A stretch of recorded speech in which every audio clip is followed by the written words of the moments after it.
I believe, thanks to technology, if there is a siloed culture, today it gets shown right then and there in all its nakedness, if I may use the word. So you can't hide anything because everything is up there. Through data analytics, records, algorithms, what have you, it all sort of comes up. And the moment a customer sees a slip between the cup and the lip, or things falling between lines, either because of ego or because of, if you go to see the Formula One, the pit, there are 20 guys clearing that pit. You remember when a Michael Schumacher or a Hamilton comes in with a car, the last I heard was 4.5 seconds, 20 guys team up to get the car ready, wind shields cleared, petrol filled up or the gas filled up, tires changed, and everything, basically making it 100% ready. And all that happens in 4.5 seconds. I cannot think of a huger, better, bigger example of non-silo based company.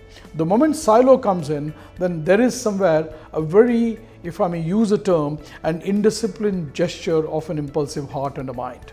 It's an indisciplined gesture, and the ugly head just sort of pops its head up without you realizing it. And guess what? The customer is seeing it and he walks away, because he wants to work with an organization which is huge on collaboration, so that his experience is not at the behest of a person's technical competence at the cost of humility, or someone's wizardry of a certain trade at the cost of a good employee and a customer experience. So to that extent, I think it's very important for organizations to really focus on how do you build that.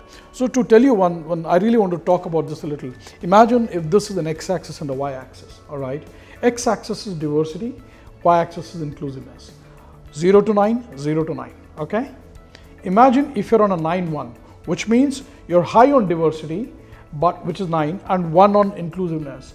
All bunch of 12 brilliant guys. I'm reminded of a black and white movie called The Dirty Dozen. Each one a trade expert, but guess what? No teamwork. They're not bonded together. They're not really seamlessly operating together. The customer picks it up. Great bunch of guys, but guess what? They're really not at it. Conversely, you come to 1-9, all very nice people, right? 1 being, on diversity, but 9 being on inclusiveness. Very beautifully woven together, but guess what? The customer is not getting the cerebral spread of intellect and the variety of services. So your best chance is driving a 45-degree angle between x-axis and y-axis and taking it to 9-9. And that to me is the best way to avoid silo culture.